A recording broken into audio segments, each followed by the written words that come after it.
بسم اللہ الرحمن الرحیم۔ قرآن کریم میں 30ویں پارے میں ایک صورت ہے تو چھوٹی سی، لیکن اس نے میں یہ سمجھتا ہوں کہ پورا دین ہی سمجھا دیا ہے اور آخرت جو ہے نا وہ اس پہ کھول دی ہے۔ یہ سورہ ماعون ہے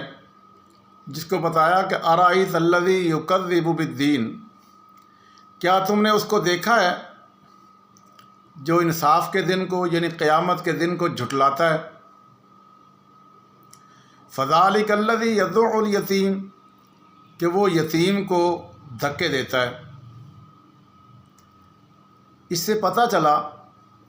یہ یتیم سے مراد ہم یہ سمجھتے ہوں گے کہ وہ بچہ جس کا باپ فوت ہو جائے یا ماں باپ فوت ہو گئے تو وہ یتیم ہے،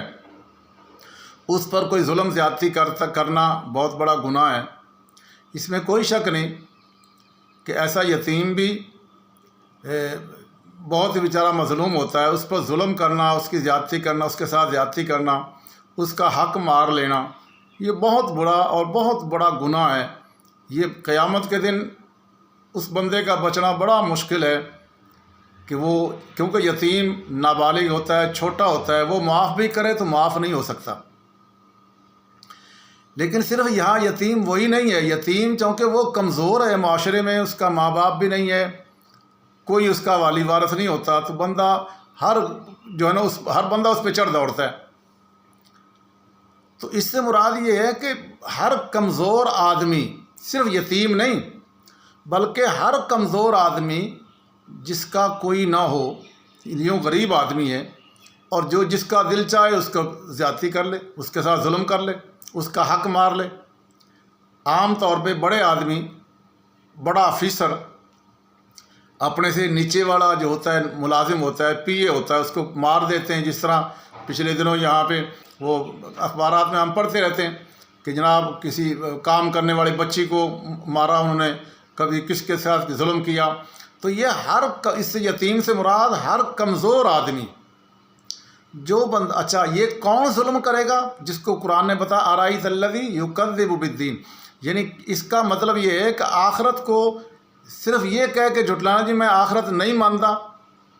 میں نہیں مانتا کہ دوبارہ زندہ کیا جائے گا، یہ تو ایک صریحاً کفر ہے نا۔ لیکن مسلمان ہو کے اس کو ہم نے صرف یہ دیکھنا ہے کہ وہ کون بندہ ہے۔ اصل میں وہ بندہ ہے جو کسی پر ظلم کرنے سے نہیں نہ رکتا، کسی کا حق کھا لیتا ہے، کسی غریب پر ظلم کر دیتا ہے، کسی کی دکان مکان پہ قبضہ کر لیتا ہے، کسی کو مار پٹائی کروا دیتا ہے، کسی پہ جھوٹا مقدمہ کر دیتا ہے۔ تو وہ بندہ یہ سب کچھ کیوں کر رہا ہے؟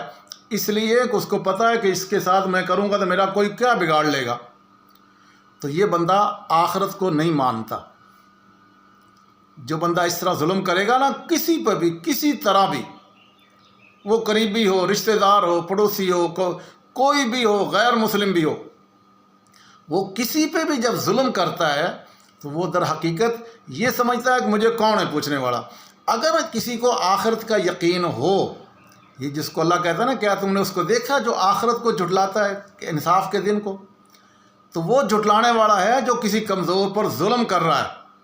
کسی کا حق مار رہا ہے، وہ غریب، کمزور، بے سہارا کوئی بھی ہو۔ ولا یحض علی طعام المسکین، اور وہ غریبوں کو کھانا نہیں کھلاتا۔ غریبوں کو کھانا کون بندہ کھلائے گا؟ جس کو یہ ڈر ہوگا میرے پاس مال ہے، یہ بھوکا، اس کو کھانا کھلا دوں، کل قیامت کے دن میں نے اللہ کی بارگاہ میں، یہ اللہ کا بندہ ہے، میرے پاس جو مال دولت جو کچھ بھی ہے یہ میرے اللہ کی دی ہوئی ہے اور یہ اللہ کا بندہ ہے، میرے پاس اختیار ہے، میں بڑا افیسر ہوں اور یہ اللہ کا بندہ ہے، اختیار میرے اللہ نے مجھے دیا ہے، یہ سیٹ مجھے میرے اللہ نے دی ہے، تو یہ اللہ کا بندہ ہے۔ اللہ کی شکر تو یہ تھا کہ میں اللہ کے بندوں کے ساتھ بھلائی کرتا، اللہ کے بندوں کے ساتھ اچھا سلوک کرتا تاکہ میرا اللہ اور زیادہ خوش ہوتا۔ لیکن میرے اللہ نے مجھے اختیار دیا، اقتدار دیا، اور کرسی دی، پیسہ دیا، سردار بنایا، اور میں اللہ کے بندوں پر ظلم کرنے لگ گیا، تو کتنا بڑا ظالم ہوں گا، پھر اللہ میرے ساتھ کیا کرے گا؟ یہ جو بتایا نا آرائیت، یہ وہی بندہ کرتا ہے جس کا آخرت پہ یقین نہیں ہے۔ یہ کہنا کہ آخرت کو میں مانتا ہوں اور عمل ایسا کرنا جو کہ گویا میں مانتا ہی نہیں ہوں، تو یہ کہنا کسی کام کا نہیں ہے کہ میں جی آخرت کو مانتا ہوں، مرنا ہے جی، آخرتی حساب کتاب دینا ہے، لیکن ظلم کرتا ہے، کسی کا حق مار لیتا ہے، کسی غریب پر ظلم کر دیتا ہے، کسی کے مکان دکان پہ قبضہ کر لیتا ہے، رشوت لے کے غلط فیصلہ کر دیتا ہے، رشوت لے کے غلط فیصلہ کر دیتا ہے، جانب داری کر لیتا ہے، میرا رشتہ دار آ گیا اس کے حق میں فیصلہ کر دوں،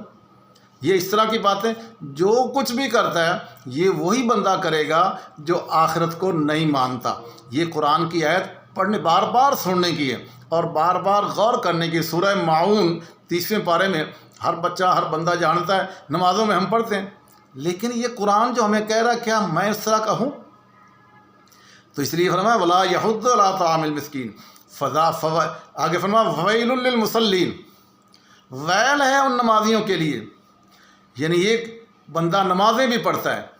اور ساتھ حق مار جاتا ہے، ظلم کرتا ہے، حج بھی کرتا ہے، عمرے بھی کر رہا ہے، لاکھوں لوگوں کے پیسے بھی کھا گیا، دکانوں پہ قبضہ کر گیا، جھوٹے فیصلے کرتا ہے، داڑھی رکھ لی ہے، بے ایمانی کرتا ہے پرلے درجے کی، تو ویل ہے اس نمازی کے لیے، ایسے نمازی کے لیے۔ اور الذین هم عن صلاتہم ساہون، کہ یہ اپنی نمازوں سے غافل، اس کو پتہ ہی نہیں کہ نماز ہے کیا چیز، ارے نماز تو یہ سارے کاموں سے روکنے والی تھی، میں وہ سب کچھ کر رہا ہوں۔ تو یہ اصل میں آخرت کی پکڑ جو ہے نا، آخرت کا پکڑ کا یقین آدمی کو نیک عمل پہ ابھارتا ہے، آخرت کی پکڑ کا یقین ہی آدمی کو ظلم سے روکتا ہے، آخرت کا پکڑ کا یقین ہی آدمی کو گناہ سے روکتا ہے۔ یہ آخرت کا اگر یقین ہے، قرآن نے کیوں کہا وبالآخرۃ ہم یوقنون، یہ ایمان والوں کی پہلی صفت یہ ہے کہ آخرت پہ بڑا پختہ یقین ہوتا ہے، اور وہ یقین ایسا کہ میں اگر آج کسی کے ساتھ ظلم کروں گا تو وہ ابھی مجھے اللہ کی بارگاہ میں پیش ہو کے میں کیا جواب دوں گا۔